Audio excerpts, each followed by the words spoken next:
أعوذ بالله من الشيطان الرجيم. بسم الله الرحمن الرحيم. ألف لام ميم. ذلك الكتاب لا ريب فيه هدى للمتقين الذين يؤمنون بالغيب ويقيمون الصلاة ومما رزقناهم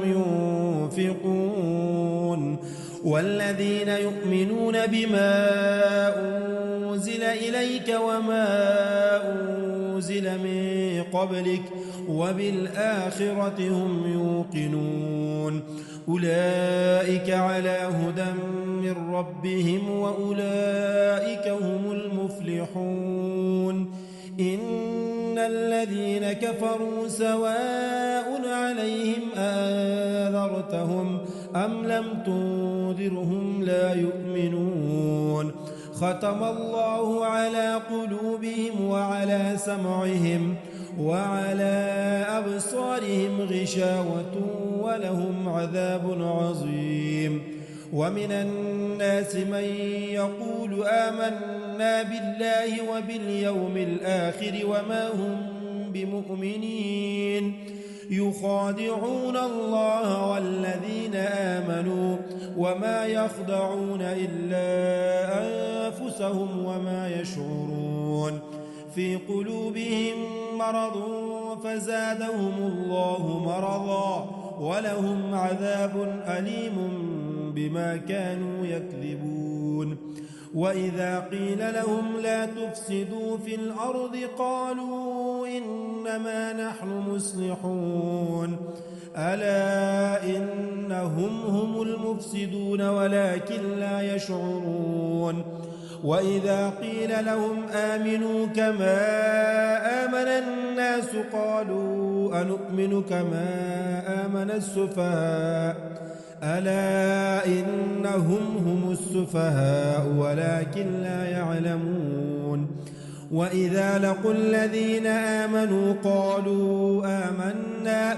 وإذا خلوا إلى شياطينهم قالوا إنا معكم إنما نحن مستهزئون. الله يستهزئ بهم ويمدهم في طغيانهم يعمهون. أولئك الذين اشتروا الضلالة بالهدى فما ربحت تجارتهم وما كانوا مهتدين. مثلهم كمثل الذي استوقد نارا فلما أضاءت ما حوله ذهب الله بنورهم وتركهم في ظلمات لا يبصرون. صم بكم عمي فهم لا يرجعون. أو كصيب من السماء فيه ظلمات ورعد وبرق يجعلون أصابعهم في آذانهم من الصواعق حذر الموت والله محيط بالكافرين. يكاد البرق يخطف أبصارهم كلما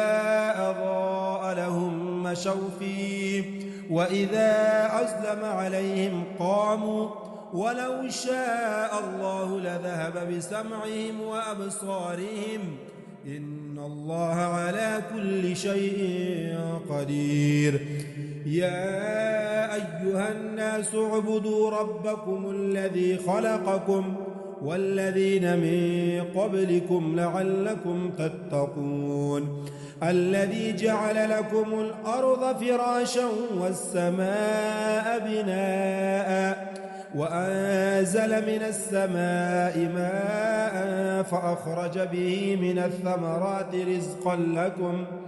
فلا تجعلوا لله أندادا وأنتم تعلمون. وإن كنتم في ريب مما نزلنا على عبدنا فأتوا بسورة من مثله وادعوا شهداءكم من دون الله إن كنتم صادقين.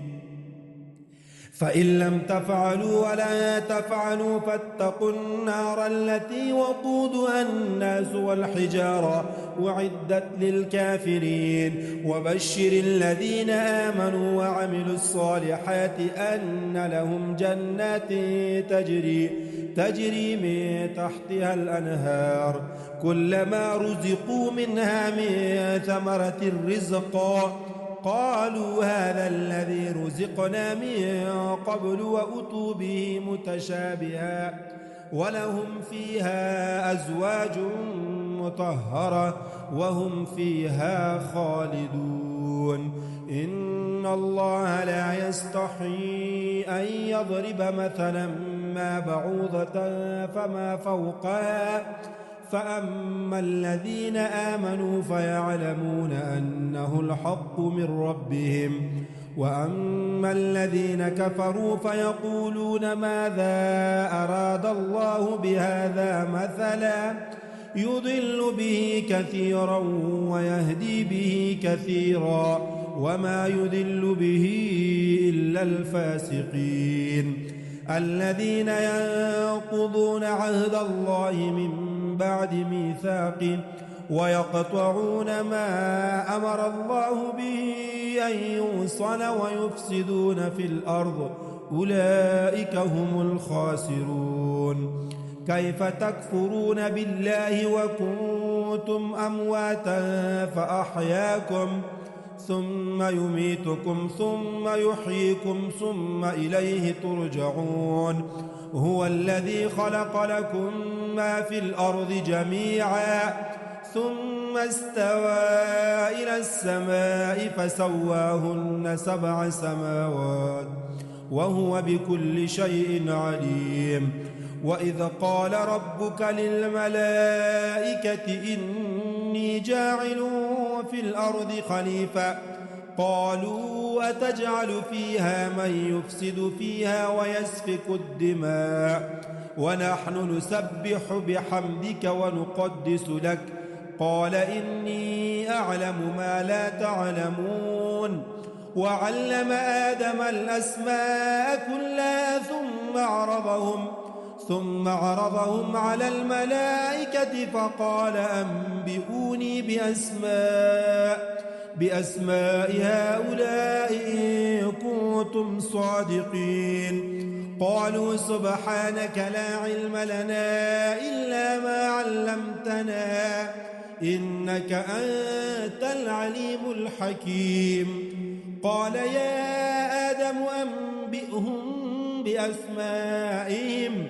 فلما أنبأهم بأسمائهم قال ألم أقل لكم إني أعلم غيب السماوات والأرض وأعلم ما تبدون وما كنتم تكتمون وإذ قلنا للملائكة اسجدوا لآدم فسجدوا إلا إبليس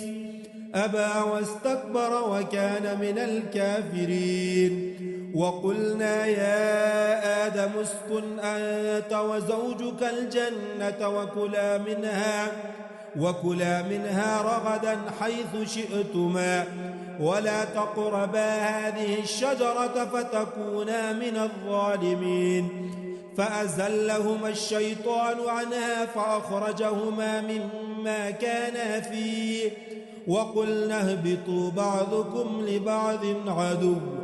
ولكم في الأرض مستقر ومتاع إلى حين فتلقى آدم من ربه كلمات فتاب عليه إنه هو التواب الرحيم قلنا اهبطوا منها جميعا فإما يأتينكم مني هدى فمن تبع هداي فلا خوف عليهم ولا هم يحزنون والذين كفروا وكذبوا بآياتنا أولئك أصحاب النار هم فيها خالدون يا بني إسرائيل اذكروا نعمتي التي أنعمت عليكم وأوفوا بعهدي أوف بعهدكم وإياي فارهبون وآمنوا بما أنزلت مصدقا لما معكم ولا تكونوا أول كافر به ولا تشتروا بآياتي ثمنا قليلا وإياي فاتقون ولا تلبسوا الحق بالباطل وتكتموا الحق وأنتم تعلمون وأقيموا الصلاة وآتوا الزكاة واركعوا مع الراكعين أتأمرون الناس بالبر وتنسون أنفسكم وأنتم تتلون الكتاب أفلا تعقلون واستعينوا بالصبر والصلاة وإنها لكبيرة إلا على الخاشعين الذين يظنون أنهم ملاقو ربهم وأنهم إليه راجعون يا بني إسرائيل اذكروا نعمتي التي أنعمت عليكم وأني فضلتكم على العالمين واتقوا يوما لا تجزي نفس عن نفس شيئا ولا يقبل منها شفاعة ولا يؤخذ منها عدل ولا هم ينصرون وإذ نجيناكم من آل فرعون يسومونكم سوء العذاب يذبحون أبناءكم ويستحيون نساءكم وفي ذلكم بلاء من ربكم عظيم وإذ فرقنا بكم البحر فأنجيناكم وأغرقنا آل فرعون وأنتم تنظرون وإذ واعدنا موسى 40 ليلة ثم اتخذتم العجل من بعده وأنتم ظالمون ثم عفونا عنكم من بعد ذلك لعلكم تشكرون وإذ آتينا موسى الكتاب والفرقان لعلكم تهتدون وإذ قال موسى لقومه يا قوم إنكم ظلمتم أنفسكم باتخاذكم العجل فتوبوا إلى بارئكم فاقتلوا أنفسكم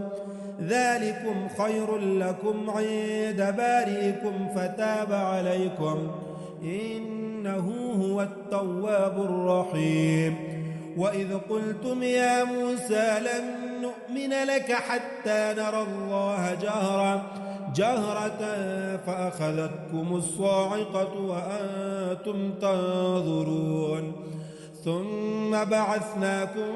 من بعد موتكم لعلكم تشكرون وظللنا عليكم الغمام وأنزلنا عليكم المن والسلوى كلوا من طيبات ما رزقناكم وما ظلمونا ولكن كانوا أنفسهم يظلمون وإذ قلنا ادخلوا هذه القرية فكلوا منها حيث شئتم رغدا وادخلوا الباب سجدا وقولوا حطة نغفر لكم خطاياكم وسنزيد المحسنين فبدل الذين ظلموا قولا غير الذي قيل لهم فأنزلنا على الذين ظلموا رجزا من السماء بما كانوا يفسقون وإذ استسقى موسى لقومه فقلنا اضرب بعصاك الحجر فانفجرت منه 12 عينا قد علم كل أناس مشربهم كلوا واشربوا من رزق الله ولا تعثوا في الأرض مفسدين وإذ قلتم يا موسى لن نصبر على طعام واحد فادع لنا ربك يخرج لنا مما تنبت الأرض من بقلها وقثائها وفومها وعدسها وبصلها. قال أتستبدلون الذي هو أدنى بالذي هو خير؟ اهبطوا مصرا فإن لكم ما سألتم وضربت عليهم الذلة والمسكنة وباءوا بغضب من الله، ذلك بأنهم كانوا يكفرون بآيات الله ويقتلون النبيين بغير الحق، ذلك بما عصوا وكانوا يعتدون. إن الذين آمنوا والذين هادوا والنصارى والصابئين من آمن بالله واليوم الآخر وعمل صالحا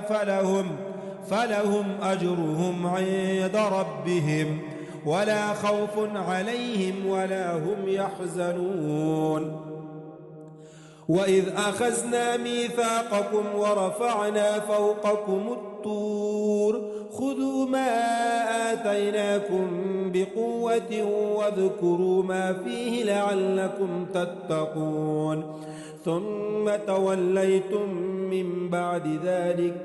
فلولا فضل الله عليكم ورحمته لكنتم من الخاسرين. ولقد علمتم الذين اعتدوا منكم في السبت فقلنا لهم كونوا قردة خاسئين فجعلناها نكالا لما بين يديها وما خلفها وموعظة للمتقين. وإذ قال موسى لقومه إن الله يأمركم أن تذبحوا بقرة قالوا أتتخذنا هزوا قال أعوذ بالله أن أكون من الجاهلين. قالوا ادع لنا ربك يبين لنا ما هي قال إنه يقول إنها بقرة لا فارض ولا بكر عوان بين ذلك فافعلوا ما تؤمرون. قالوا ادع لنا ربك يبين لنا ما لونها قال إنه يقول إنها بقرة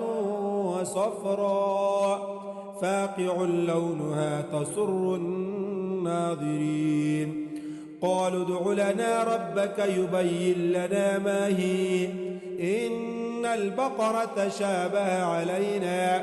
وإنا إن شاء الله لمهتدون. قال إنه يقول إنها بقرة لا ذلول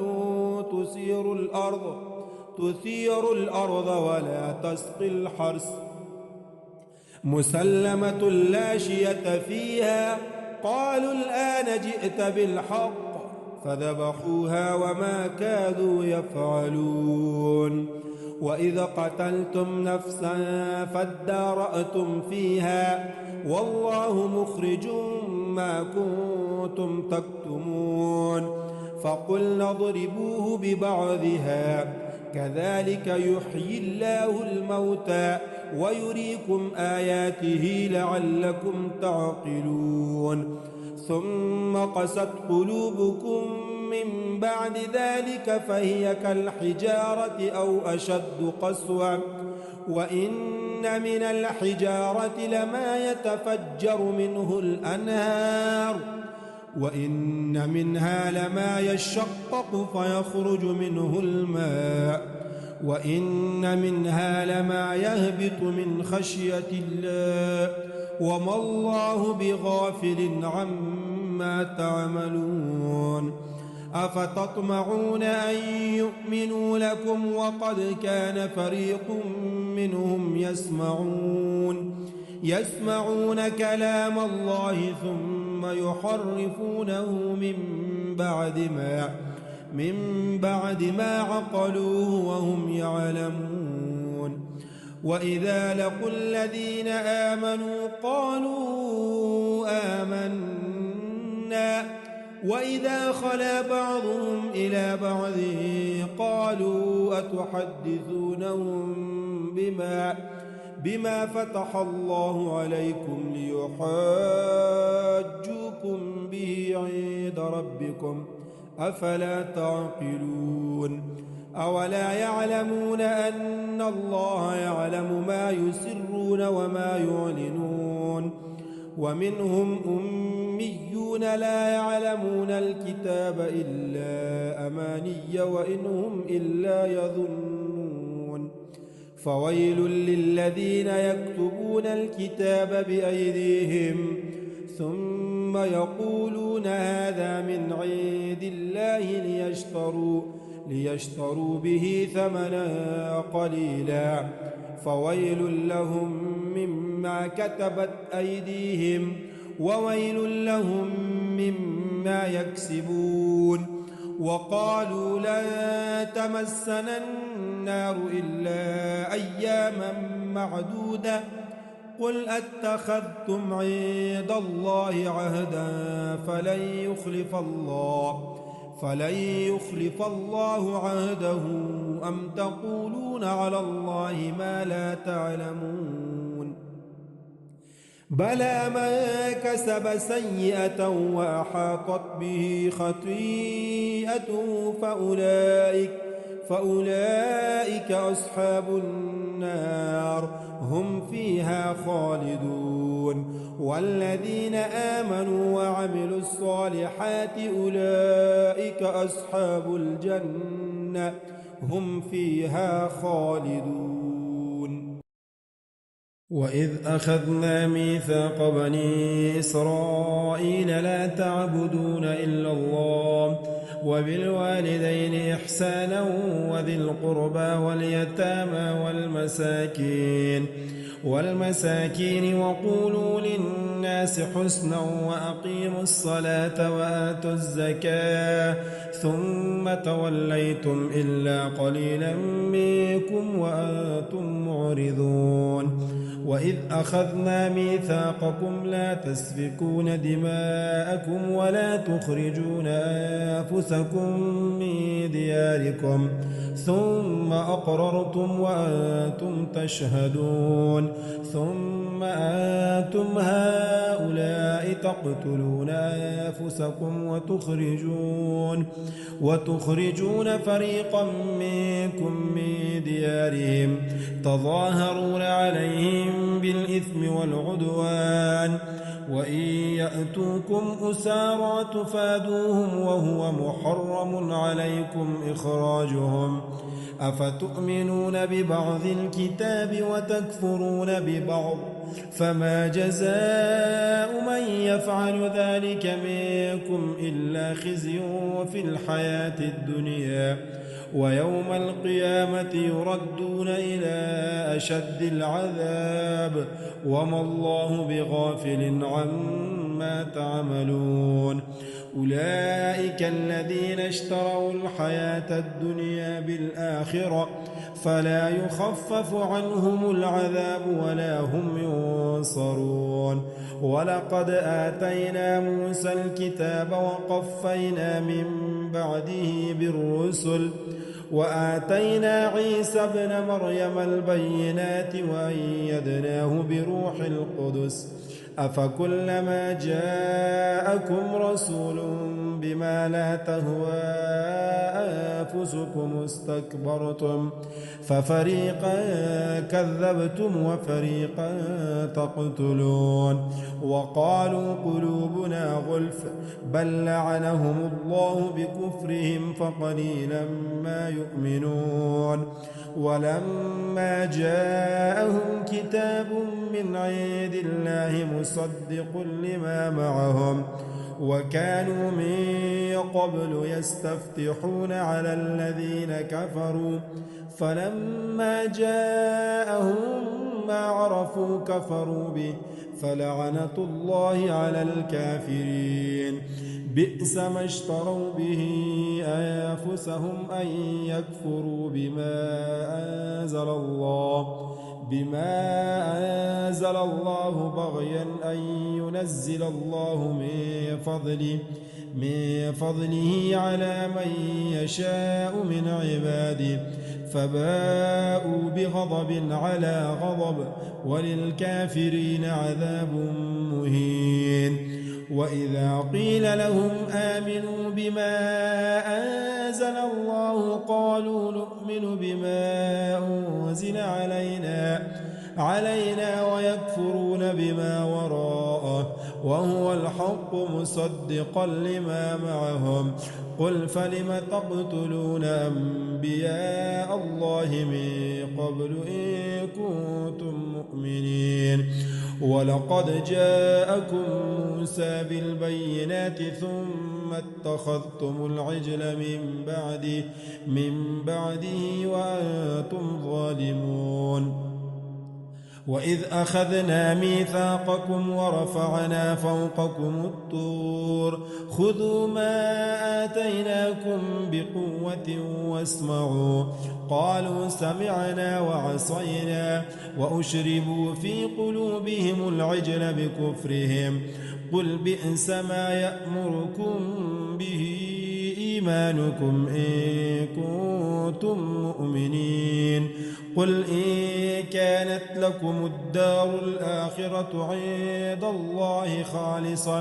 خالصة من دون الناس فتمنوا الموت إن كنتم صادقين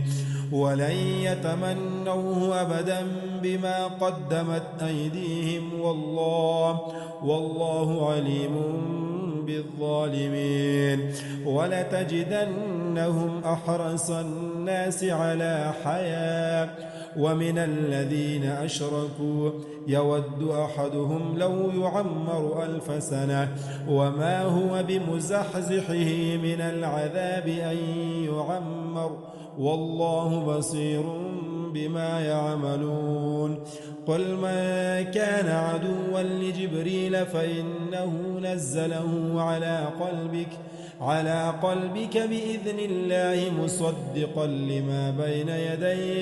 بين يديه وهدى وبشرى للمؤمنين. ما كان عدوا لله وملائكته ورسله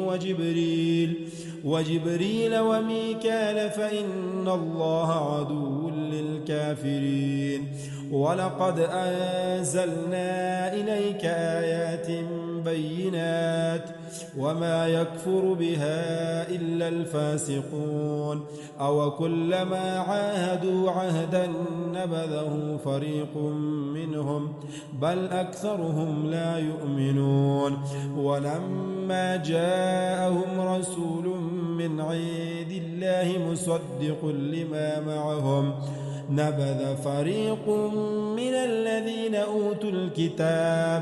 كتاب الله وراء ظهورهم كأنهم لا يعلمون. واتبعوا ما تتلو الشياطين على ملك سليمان وما كفر سليمان ولكن الشياطين كفروا يعلمون الناس السحر وما أنزل على الملكين ببابل هاروت وماروت وما يعلمان من أحد حتى يقولا إنما نحن فتنة فلا تكفر فيتعلمون منهما ما يفرقون به بين المرء وزوجه وما هم بضارين به من أحد إلا بإذن الله ويتعلمون ما يضرهم ولا ينفعهم ولقد علموا لمن اشتراه ما له في الآخرة من خلاق ولبئس ما شروا به أنفسهم لو كانوا يعلمون ولو أنهم آمنوا واتقوا لمثوبة من عند الله خير لو كانوا يعلمون يا أيها الذين آمنوا لا تقولوا راعنا وقولوا انظرنا واسمعوا وللكافرين عذاب أليم ما يود الذين كفروا من أهل الكتاب ولا المشركين أن ينزل عليكم من خير من ربكم والله يختص برحمته من يشاء والله ذو الفضل العظيم ما ناسخ من آية أو ننسها نأت بخير منها أو مثلها ألم تعلم أن الله على كل شيء قدير ألم تعلم أن الله له ملك السماوات والأرض وما لكم من دون الله من ولي ولا نصير أم تريدون أن تسألوا رسولكم كما سئل موسى من قبل ومن يتبدل الكفر بالإيمان فقد ضل سواء السبيل ود كثير من أهل الكتاب لو يردونكم من بعد إيمانكم كفارا حسدا من عند أنفسهم من بعد ما تبين لهم الحق فاعفوا واصفحوا حتى يأتي الله بأمره إن الله على كل شيء قدير وأقيموا الصلاة وآتوا الزكاة وما تقدموا لأنفسكم من خير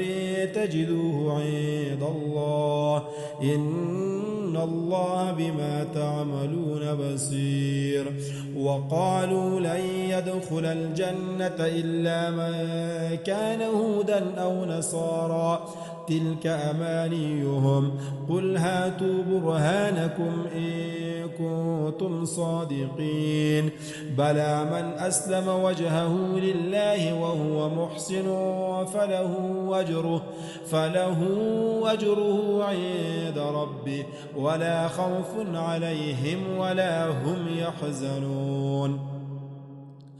وقالت اليهود ليست النصارى على شيء وقالت النصارى ليست اليهود على شيء وهم يتلون الكتاب كذلك قال الذين لا يعلمون مثل قولهم فالله يحكم بينهم يوم القيامة فيما كانوا فيه يختلفون ومن أظلم ممن منع مساجد الله أن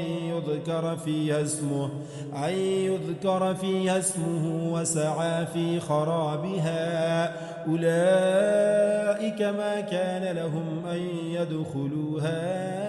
إلا خائفين لهم في الدنيا خزي ولهم في الآخرة عذاب عظيم ولله المشرق والمغرب فأينما تولوا فثم وجه الله إن الله واسع عليم وقالوا اتخذ الله ولدا سبحانه بل له ما في السماوات والأرض كل له قانتون بديع السماوات والأرض وإذا قضى أمرا فإنما يقول له كن فيكون وقال الذين لا يعلمون لولا يكلمنا الله أو تأتينا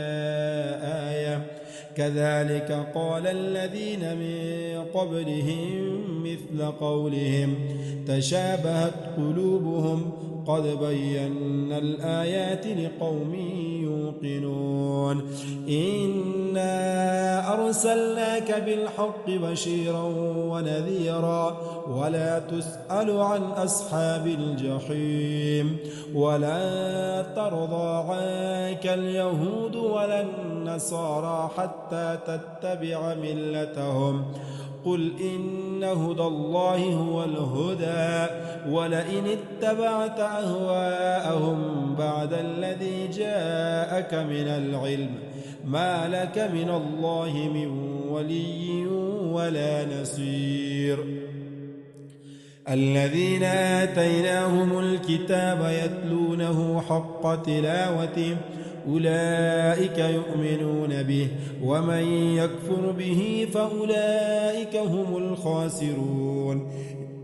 يا بني إسرائيل اذكروا نعمتي التي أنعمت عليكم وأني فضلتكم على العالمين واتقوا يوما لا تجزي نفس عن نفس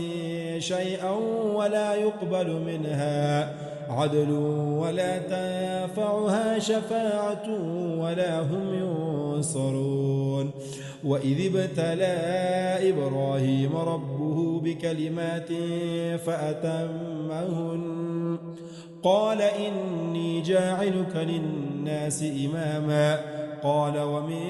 ذريتي قال لا ينال عهد الظالمين وإذ جعلنا البيت مثابة للناس وأمنا واتخذوا من مقام إبراهيم مصلى وعهدنا إلى إبراهيم وإسماعيل أن طهر بيتي للطائفين والعاكفين والركع السجود وإذ قال إبراهيم رب اجعل هذا بلدا آمنا وارزق أهله من الثمرات من آمن منهم بالله واليوم الآخر قال ومن كفر فأمتعه قليلا ثم أضطره إلى عذاب النار وبئس المصير وإذ يرفع إبراهيم القواعد من البيت وإسماعيل ربنا تقبل منا إنك أنت السميع العليم ربنا واجعلنا مسلمين لك ومن ذريتنا أمة مسلمة لك وأرنا مناسكنا وتب علينا إنك أنت التواب الرحيم ربنا وابعث فيهم رسولا منهم يتلو عليهم آياتك ويعلمهم الكتاب والحكمة ويزكيهم إنك أنت العزيز الحكيم ومن يرغب عن ملة إبراهيم إلا من سفه نفسه ولقد اصطفيناه في الدنيا وإنه في الآخرة لمن الصالحين إذ قال له ربه أسلم قال أسلمت لرب العالمين ووصى بها إبراهيم بنيه ويعقوب يا بني إن الله اصطفى لكم الدين فلا تموتن إلا وأنتم مسلمون أم كنتم شهداء إذ حضر يعقوب الموت إذ قال لبنيه ما تعبدون من بعدي قالوا نعبد إلهك وإله آبائك إبراهيم وإسماعيل وإسحاق إلها واحدا ونحن له مسلمون تلك أمة قد خلت لها ما كسبت ولكم ما كسبتم ولا تسألون عما كانوا يعملون وقالوا كونوا هودا أو نصارى تهتدوا قل بل ملة إبراهيم حنيفا وما كان من المشركين قولوا آمنا بالله وما أنزل إلينا وما أنزل إلى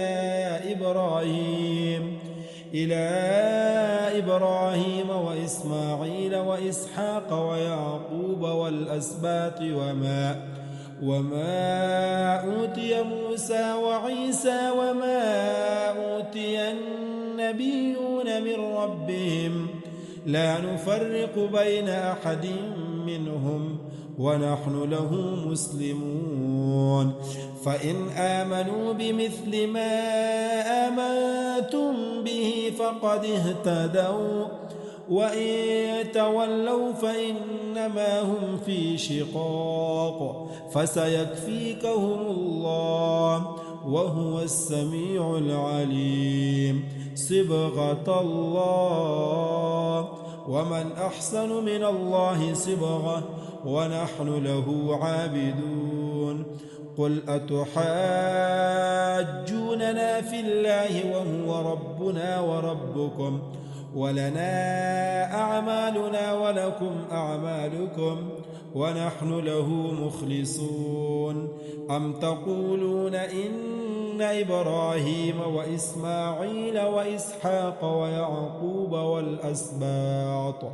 والأسباط كانوا هودا أو نصارى قل أأنتم أعلم أم الله ومن أظلم ممن كتم شهادة عنده من الله وما الله بغافل عما تعملون تلك أمة قد خلت لها ما كسبت ولكم ما كسبتم ولا تسألون عما كانوا يعملون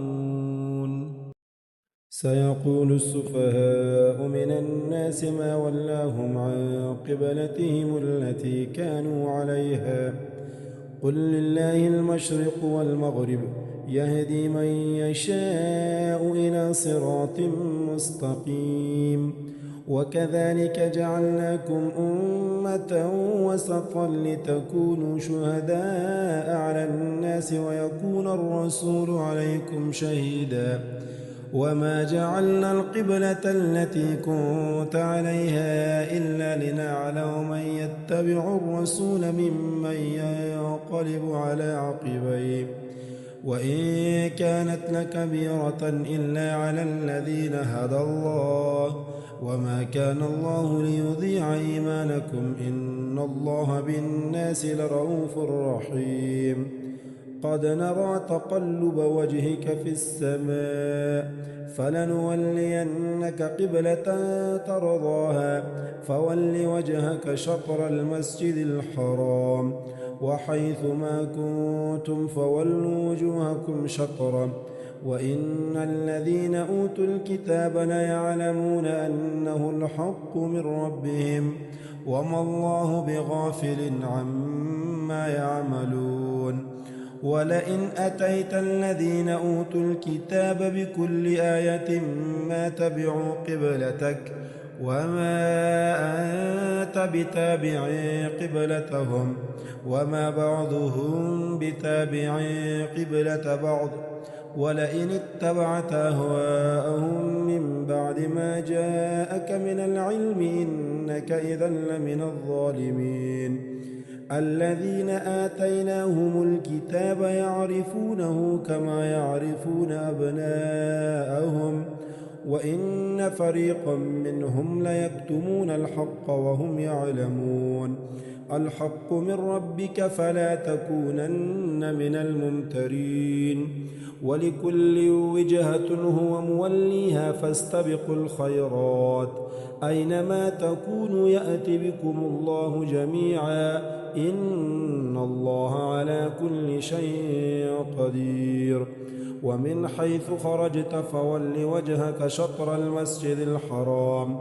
وإنه للحق من ربك وما الله بغافل عما تعملون ومن حيث خرجت فول وجهك شطر المسجد الحرام وحيث ما كنتم فولوا وجوهكم شطره لئلا يكون للناس عليكم حجة إلا الذين ظلموا منهم فلا تخشوهم واخشوني ولأتم نعمتي عليكم ولعلكم تهتدون كما أرسلنا فيكم رسولا منكم يتلو عليكم آياتنا ويزكيكم ويعلمكم الكتاب والحكمة ويعلمكم ما لم تكونوا تعلمون فاذكروني أذكركم واشكروا لي ولا تكفرون يا أيها الذين آمنوا استعينوا بالصبر والصلاة إن الله مع الصابرين ولا تقولوا لمن يقتل في سبيل الله أموات بل أحياء ولكن لا تشعرون ولنبلونكم بشيء من الخوف والجوع ونقص من الأموال والأنفس والثمرات وبشر الصابرين الذين إذا أصابتهم مصيبة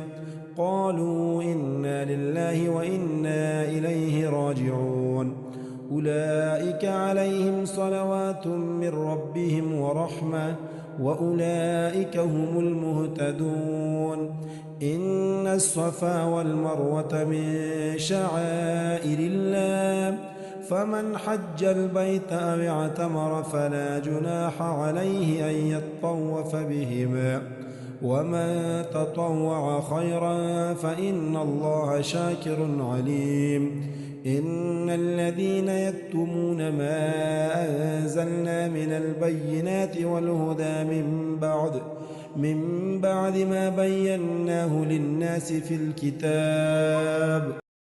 أولئك يلعنهم الله ويلعنهم اللاعنون إلا الذين تابوا وأصلحوا وبينوا فأولئك أتوب عليهم وأنا التواب الرحيم إن الذين كفروا وماتوا وهم كفار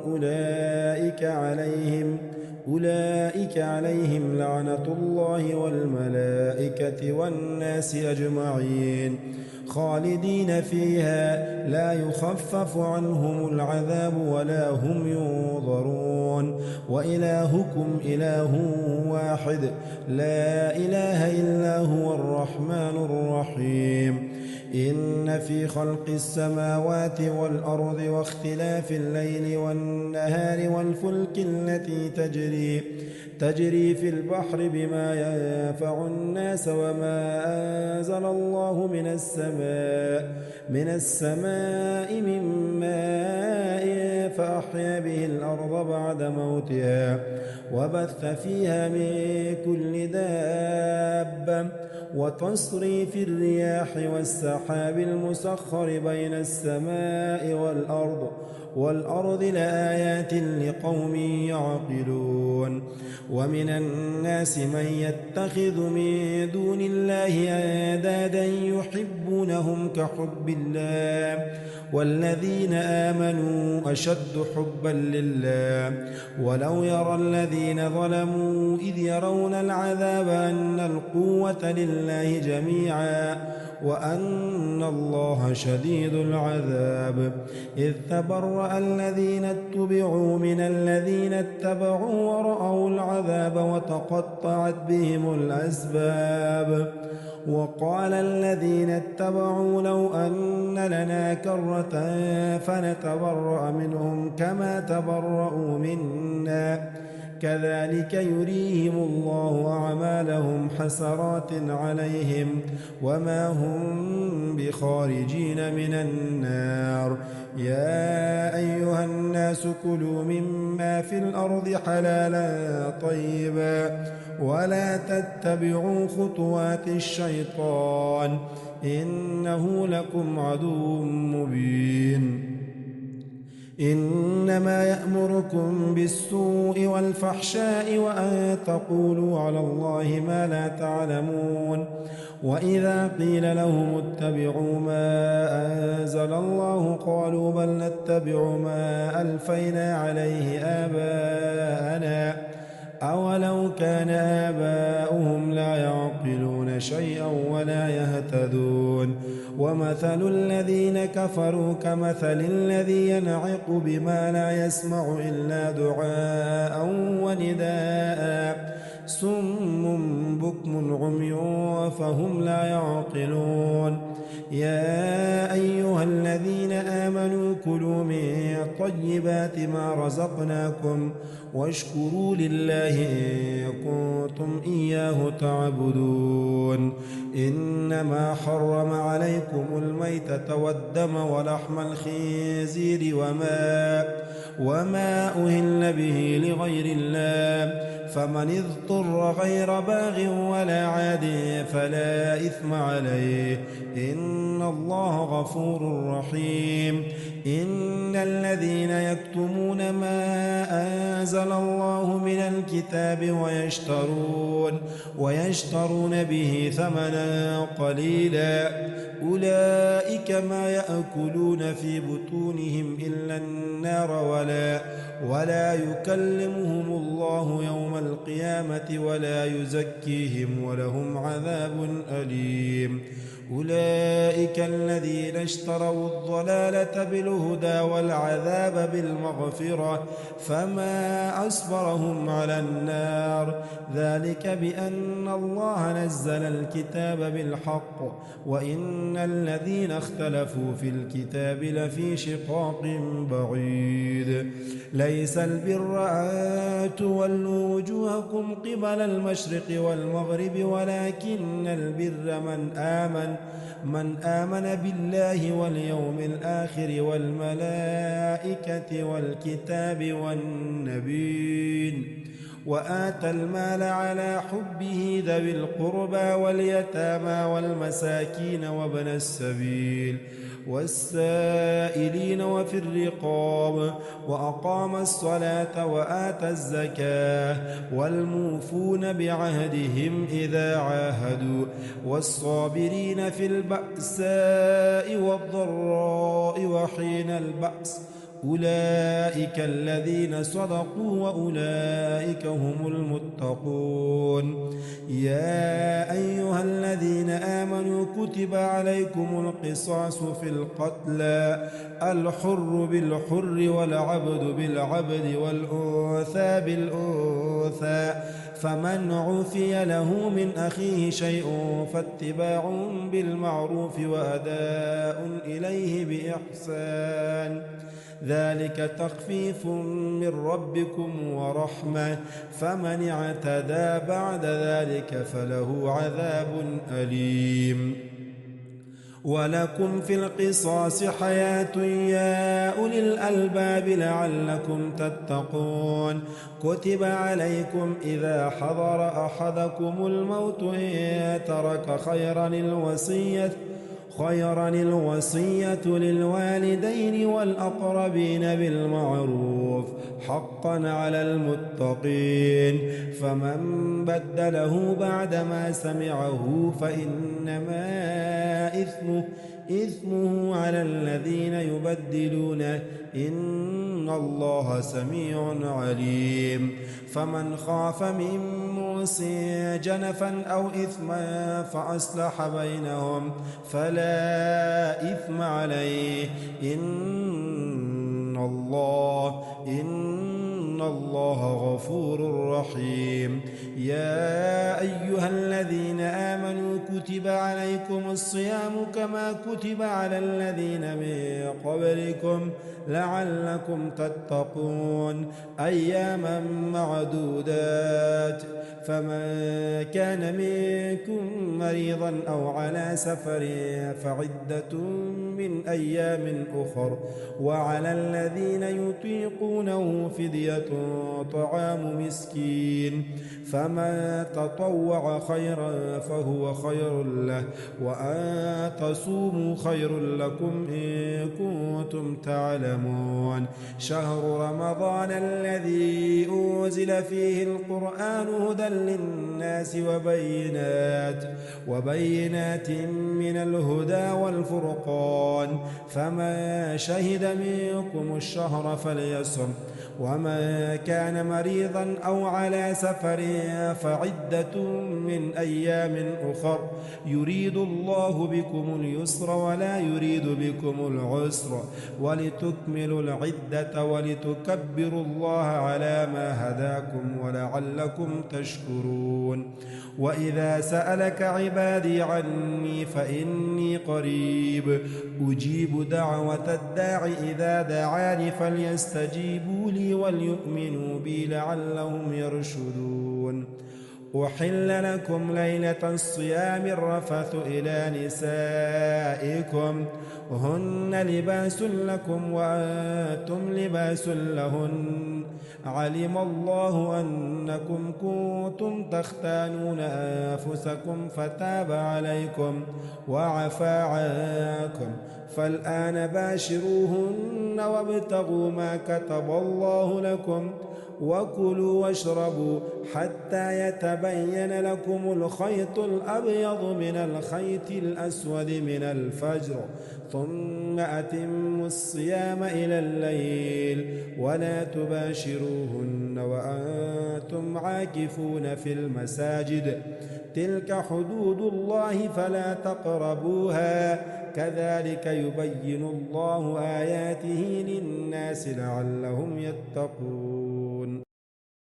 ولا تأكلوا أموالكم بينكم بالباطل وتدلوا بها إلى الحكام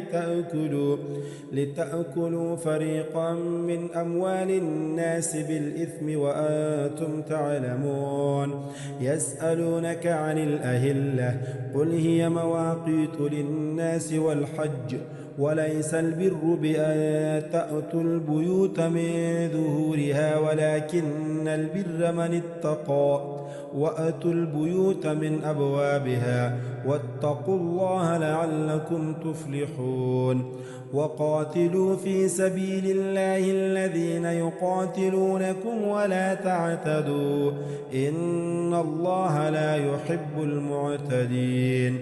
واقتلوهم حيث ثقفتموهم وأخرجوهم من حيث أخرجوكم،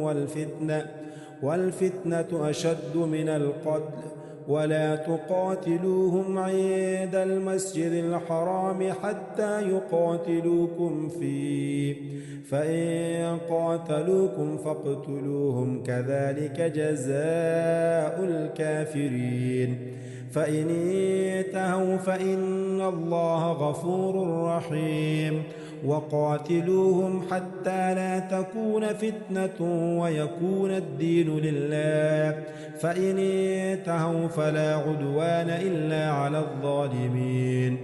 الشهر الحرام بالشهر الحرام والحرمات قصاص، فمن اعتدى عليكم فاعتدوا عليه بمثل ما اعتدى عليكم، واتقوا الله واعلموا أن الله مع المتقين.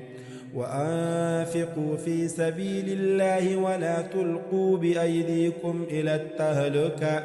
وأحسنوا إن الله يحب المحسنين. وأتموا الحج والعمرة لله، فإن أحصرتم فما استيسر من الهدي،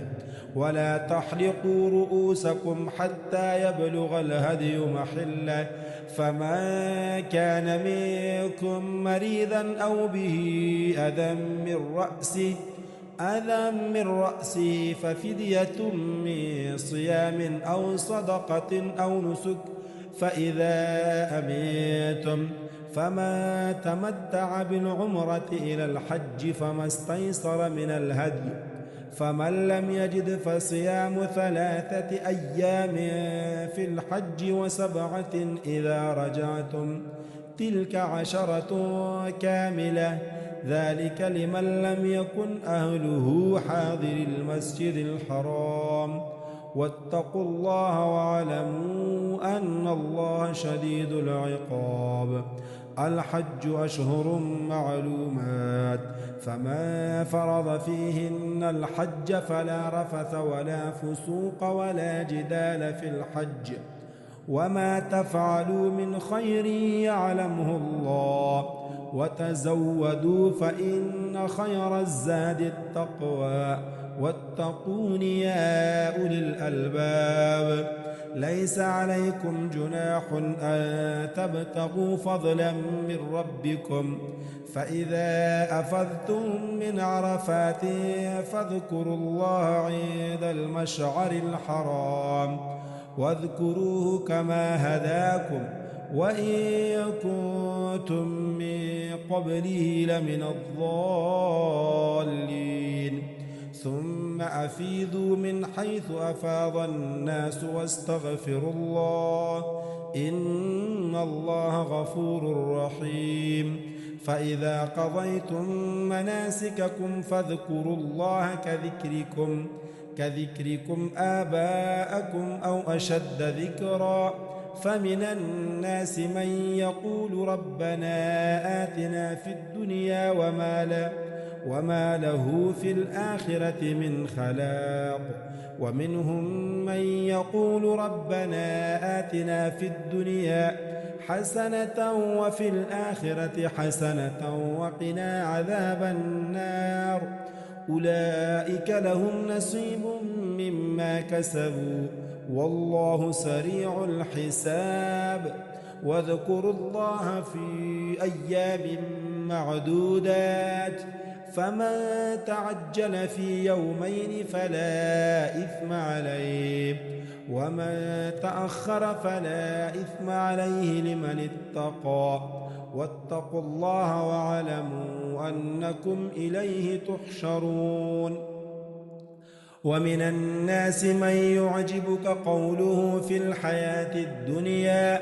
ويشهد الله على ما في قلبه وهو ألد الخصام وإذا تولى سعى في الأرض ليفسد فيها ويهلك الحرث والنسل والله لا يحب الفساد. وإذا قيل له اتق الله أخذته العزة بالإثم فحسبه جهنم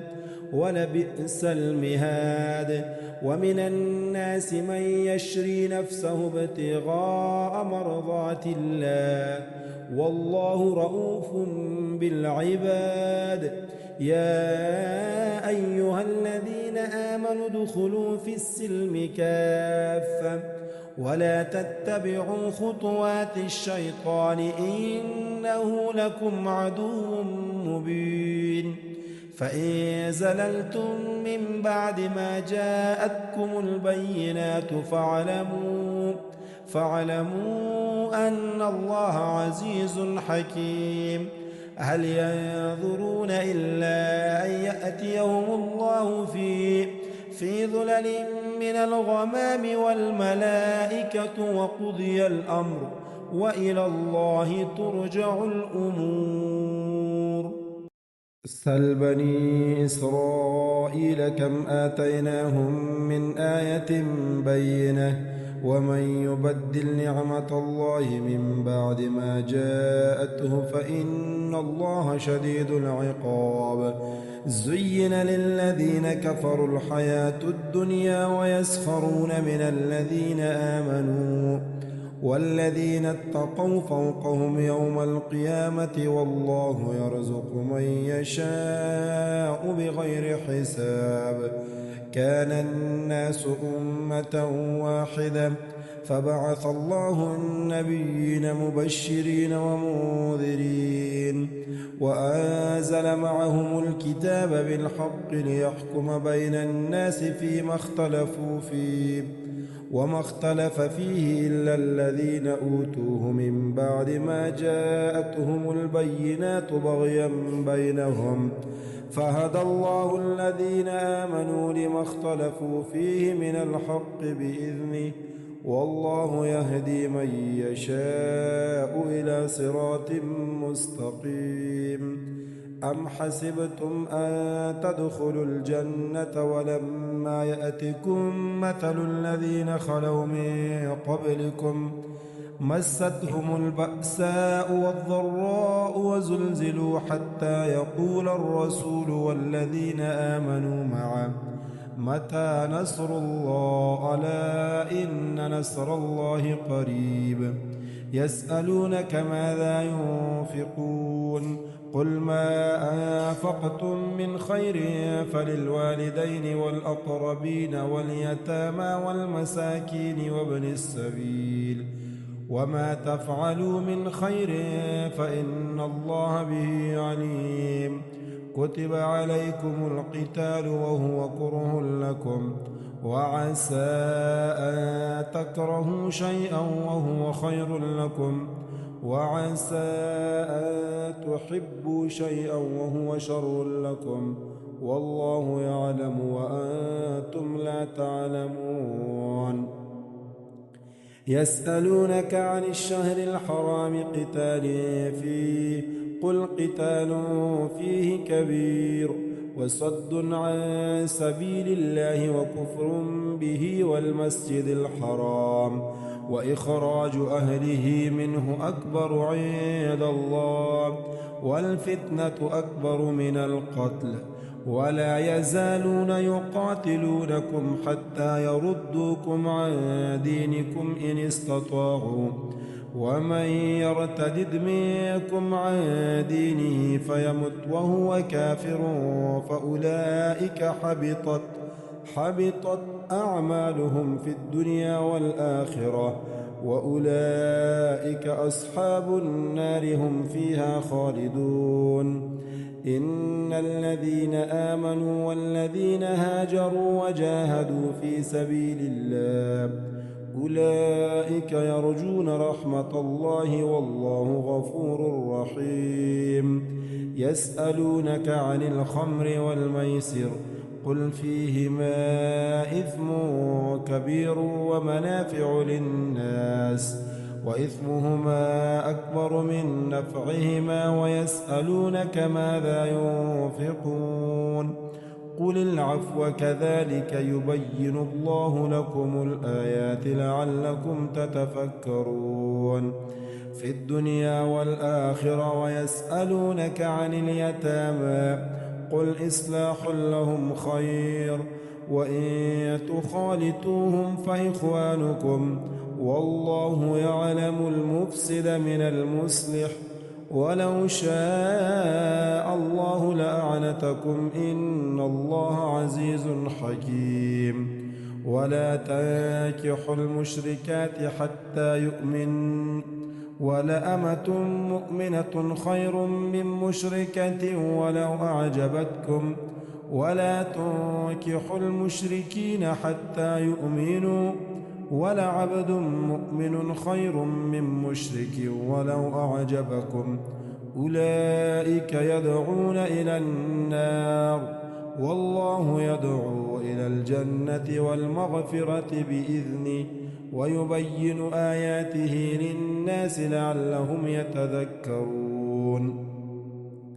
ويسألونك عن المحيض قل هو أذى فاعتزلوا النساء في المحيض ولا تقربوهن حتى يطهرن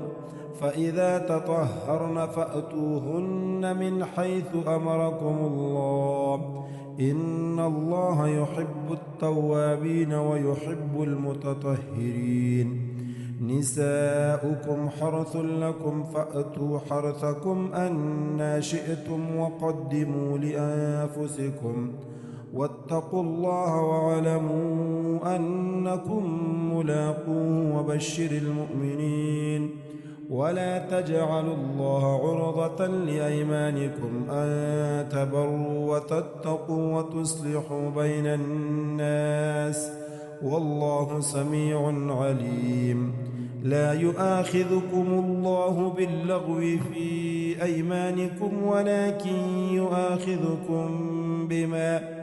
بما كسبت قلوبكم والله غفور حليم. للذين يؤلون من نسائهم تربص 4 أشهر فإن فاءوا فإن الله غفور رحيم. وإن عزموا الطلاق فإن الله سميع عليم. والمطلقات يتربصن بأنفسهن 3 قروء ولا يحل لهن أن يكتمن ما خلق الله في أرحامهن إن كن يؤمن بالله واليوم الآخر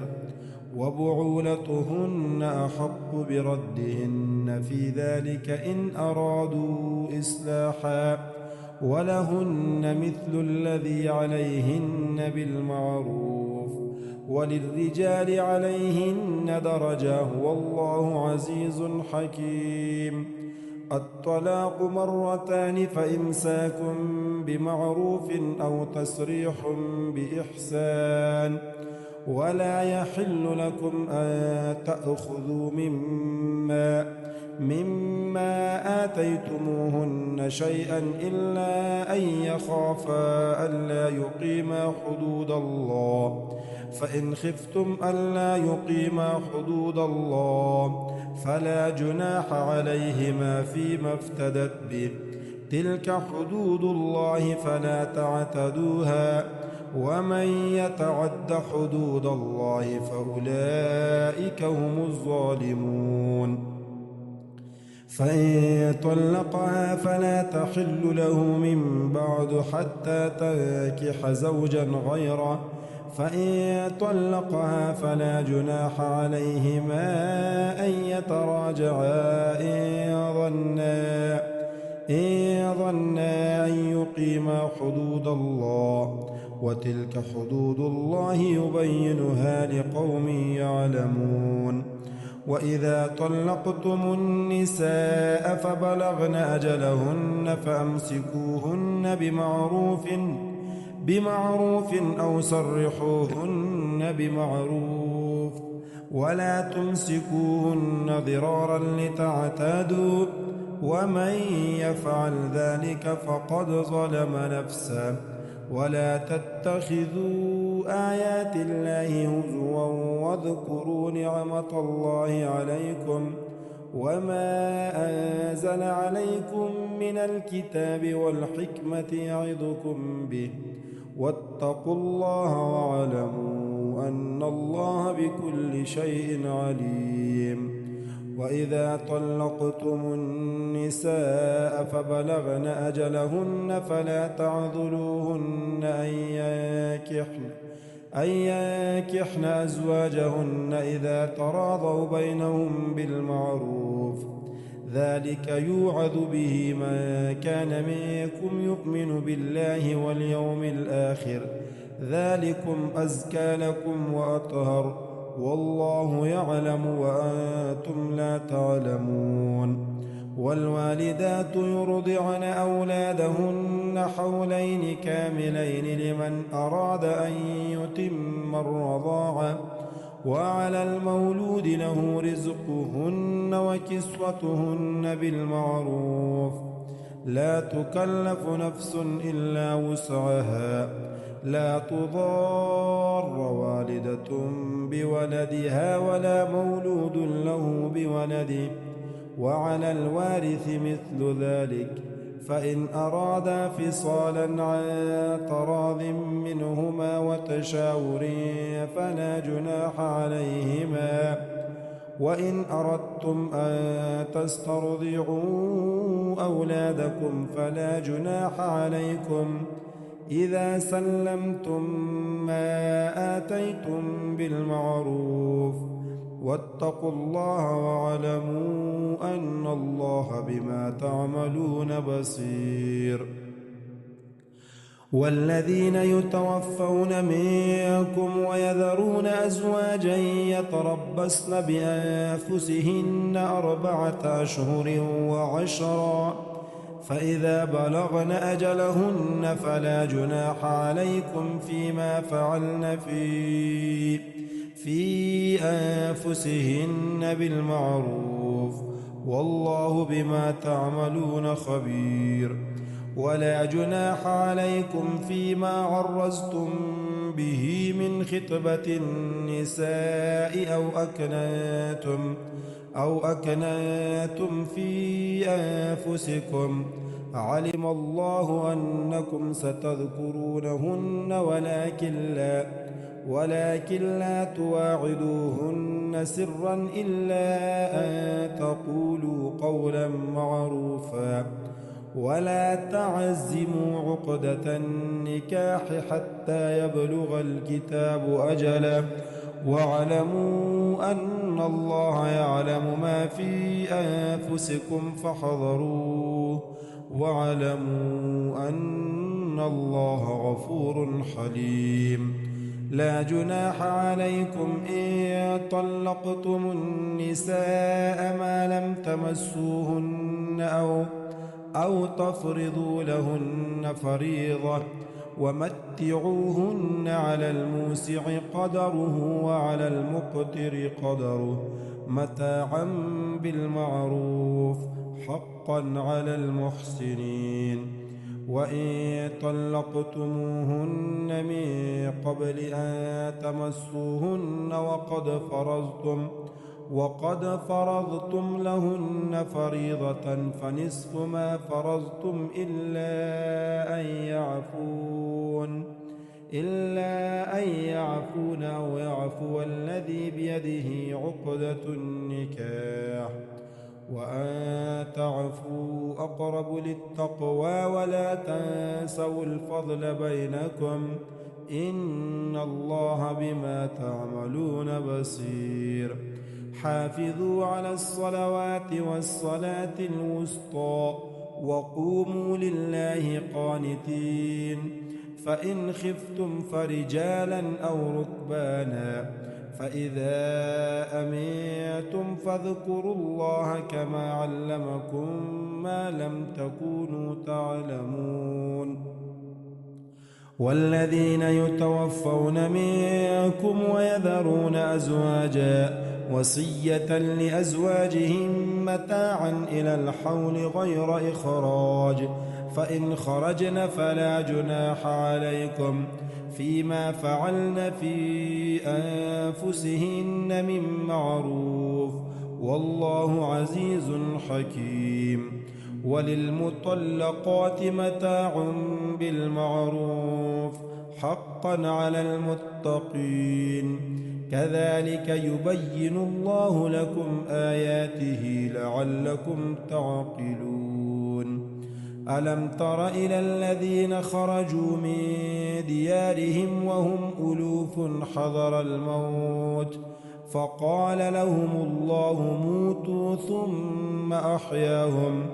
إن الله لذو فضل على الناس ولكن أكثر الناس لا يشكرون.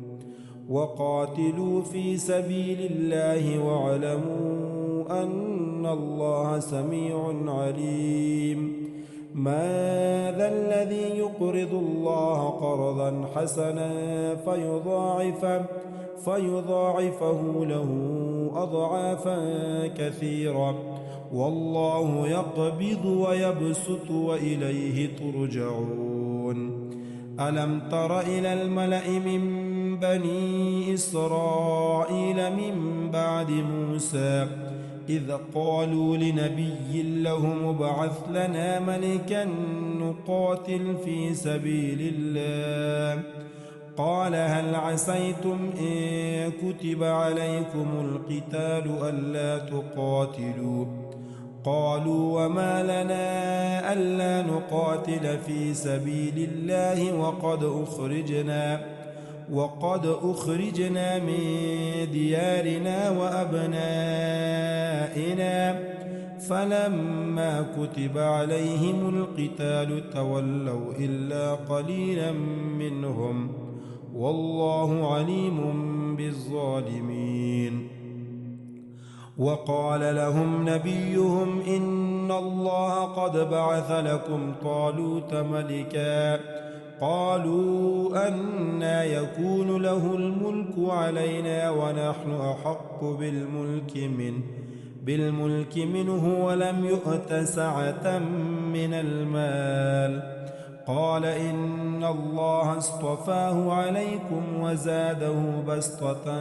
في العلم والجسم والله يؤتي ملكه من يشاء والله واسع عليم. وقال لهم نبيهم إن آية ملكه أن يأتيكم التابوت فيه سكينة من ربكم وبقية مما ترك آل موسى وآل هارون تحمله الملائكة إن في ذلك لآية لكم إن كنتم مؤمنين. فلما فصل طالوت بالجنود قال إن الله مبتليكم بنهر فمن شرب منه فليس مني ومن لم يطعمه فإنه مني إلا من اغترف غرفة بيده فشربوا منه إلا قليلا منهم. فلما جاوزه هو والذين آمنوا معه قالوا لا طاقة لنا اليوم بجالوت وجنوده. قال الذين يظنون أنهم ملاقو الله كم من فئة قليلة غلبت فئة كثيرة بإذن الله والله مع الصابرين. ولما برزوا لجالوت وجنوده قالوا ربنا أفرغ علينا صبرا وثبت أقدامنا وانصرنا على القوم الكافرين. فهزموهم بإذن الله. وقتل داود جالوت وآتاه الله الملك والحكمة وعلمه مما يشاء. ولولا دفع الله الناس بعضهم ببعض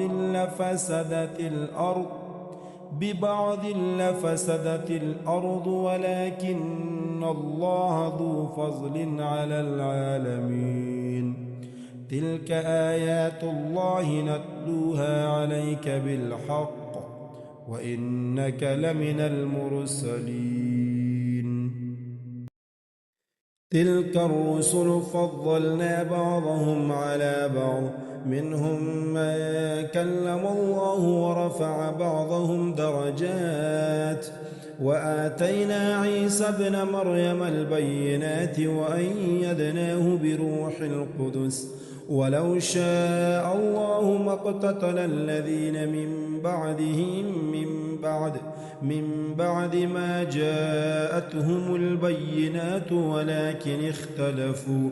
فمنهم من آمن ومنهم من كفر. ولو شاء الله ما اقتتلوا ولكن الله يفعل ما يريد. يا أيها الذين آمنوا أنفقوا مما رزقناكم من قبل أن يأتي يوم لا بيع فيه ولا خلة ولا شفاعة والكافرون هم الظالمون. الله لا إله إلا هو الحي القيوم لا تأخذه سنة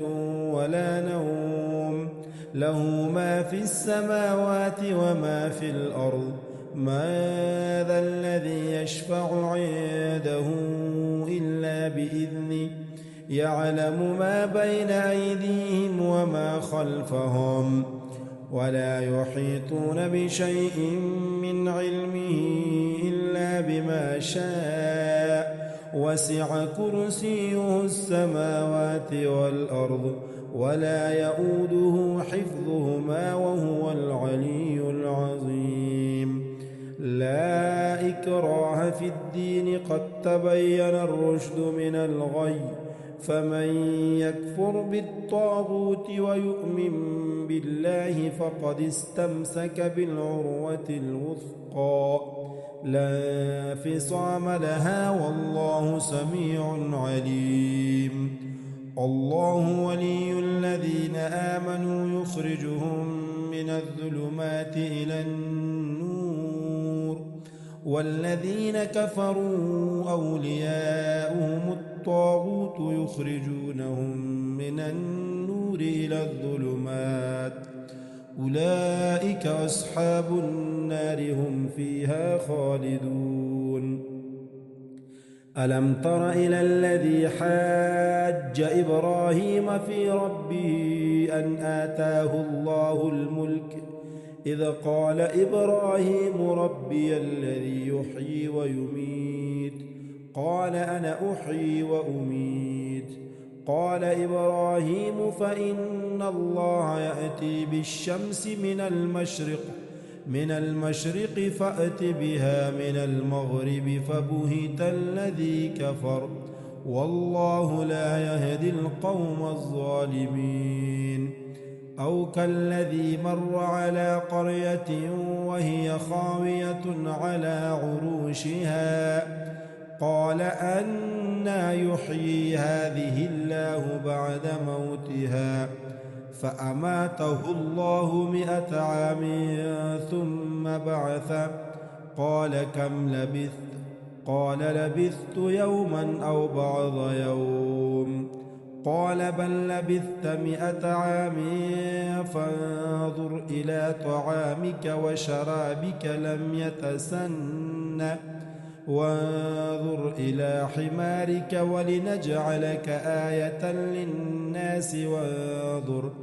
وانظر إلى العظام كيف ننشزها ثم نكسوها لحما فلما تبين له قال أعلم أن الله على كل شيء قدير وإذ قال إبراهيم رب أرني كيف تحيي الموتى قال أولم تؤمن قال بلى ولكن ليطمئن قلبي قال فخذ 4 من الطير فسرهن إليك ثم اجعل على كل جبل منهن جزءا ثم ادعهن يأتينك سعيا واعلم أن الله عزيز حكيم مثل الذين ينفقون أموالهم في سبيل الله كمثل حبة أنبتت 7 سنابل في كل سنبلة 100 حبة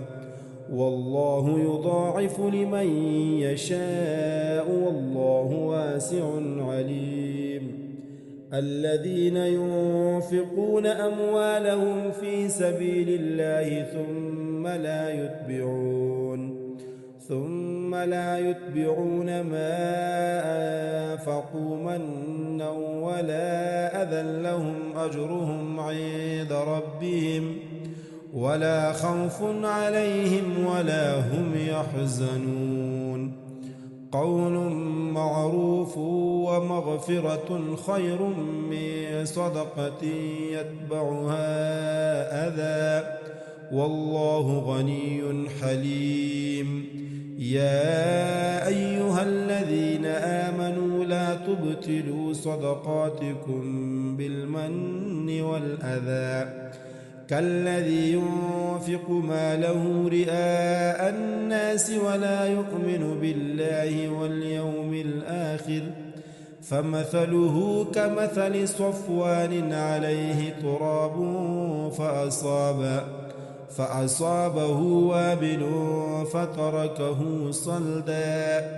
لا يقدرون على شيء مما كسبوا والله لا يهدي القوم الكافرين ومثل الذين ينفقون أموالهم ابتغاء مرضات الله وتثبيتا من أنفسهم كمثل جنة بربوة أصابها وابل فآتت أكلها ضعفين فإن لم يصبها وابل فطل والله بما تعملون بصير أيود أحدكم أن تكون له جنة من نخيل وأعناب تجري من تحتها الأنهار له فيها من كل الثمرات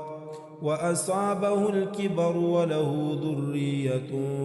ضعفاء فأصابها إعصار فيه نار فاحترقت كذلك يبين الله لكم الآيات لعلكم تتفكرون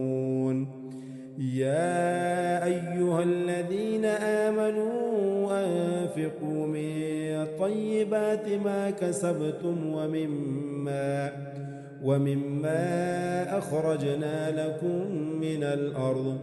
ولا تيمموا الخبيث منه تنفقون ولستم بآخذيه إلا أن تغمضوا فيه واعلموا أن الله غني حميد الشيطان يعدكم الفقر ويأمركم بالفحشاء والله يعدكم مغفرة منه وفضلا والله واسع عليم يؤتي الحكمة من يشاء ومن يؤت الحكمة فقد أوتي خيرا كثيرا وما يذكر إلا أولو الألباب وما أنفقتم من نفقة أو نذرتم من نذر فإن الله يعلم وما للظالمين من أنصار إن تبدوا الصدقات فنعما هي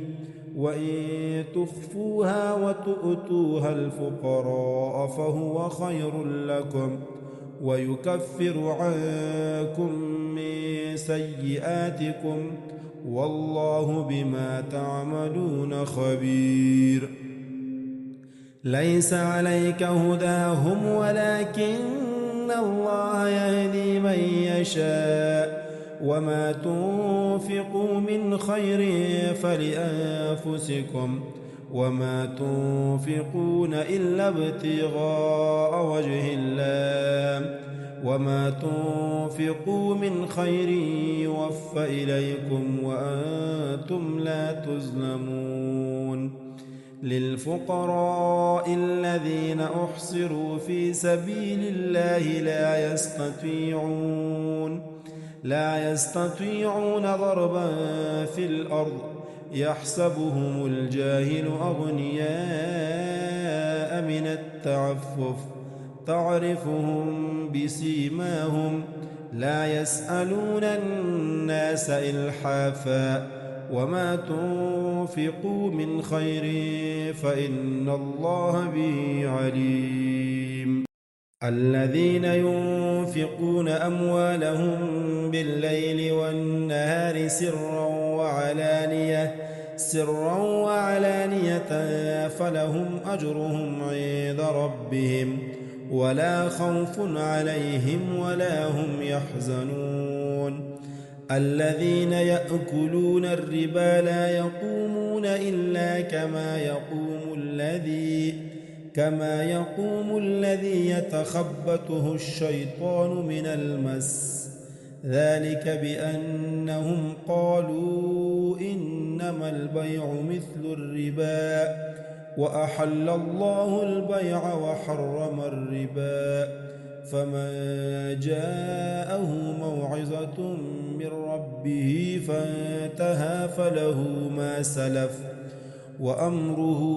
إلى الله ومن عاد فأولئك أصحاب النار هم فيها خالدون يمحق الله الربا ويربي الصدقات والله لا يحب كل كفار أثيم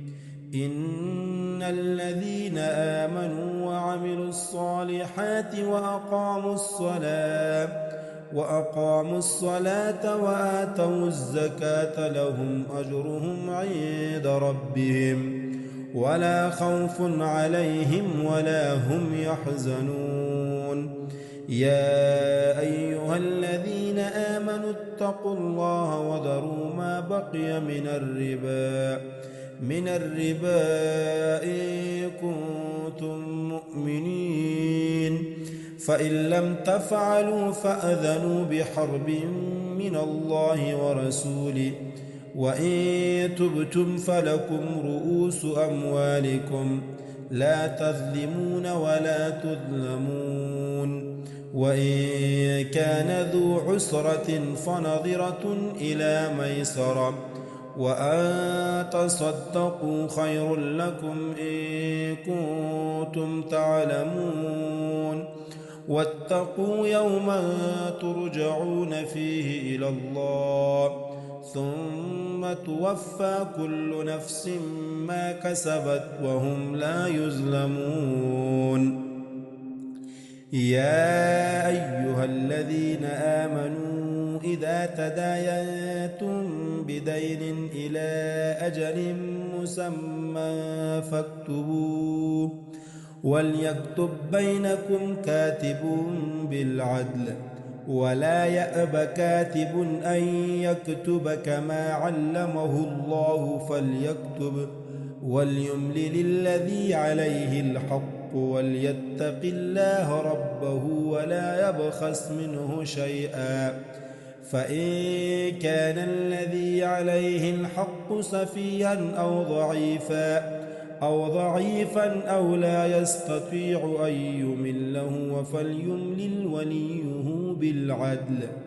واستشهدوا شهيدين من رجالكم فإن لم يكونا رجلين فرجل وامرأتان ممن ترضون من الشهداء أن تضل إحداهما فتذكر إحداهما الأخرى ولا يأبى الشهداء إذا ما دعوا ولا تسأموا أن تكتبوه صغيرا أو كبيرا إلى أجله ذلكم أقسط عند الله وأقوم للشهادة وأدنى ألا ترتابوا إلا أن تكون تجارة حاضرة تديرونها بينكم فليس عليكم جناح ألا تكتبوها وأشهدوا إذا تبايعتم ولا يضار كاتب ولا شهيد وإن تفعلوا فإنه فسوق بكم واتقوا الله ويعلمكم الله والله بكل شيء عليم وإن كنتم على سفر ولم تجدوا كاتبا فرهان مقبوضة فإن أمن بعضكم بعضا فليؤد الذي اؤتمن أمانته وليتق الله ربه ولا تكتموا الشهادة ومن يكتمها فإنه آثم قلبه والله بما تعملون عليم لله ما في السماوات وما في الأرض وإن تبدوا ما في أنفسكم أو تخفوه يحاسبكم به الله فيغفر لمن يشاء ويعذب من يشاء والله على كل شيء قدير. آمن الرسول بما أنزل إليه من ربه والمؤمنون كل آمن بالله وملائكته وكتبه ورسله لا نفرق بين أحد من رسله وقالوا سمعنا وأطعنا غفرانك ربنا وإليك المصير. لا يكلف الله نفسا إلا وسعها لها ما كسبت وعليها ما اكتسبت ربنا لا تؤاخذنا إن نسينا أو أخطأنا ربنا ولا تحمل علينا إصرا كما حملته على الذين من قبلنا ربنا ولا تحملنا ما لا طاقة لنا به واعف عنا واغفر لنا وارحمنا أنت مولانا فانصرنا على القوم الكافرين.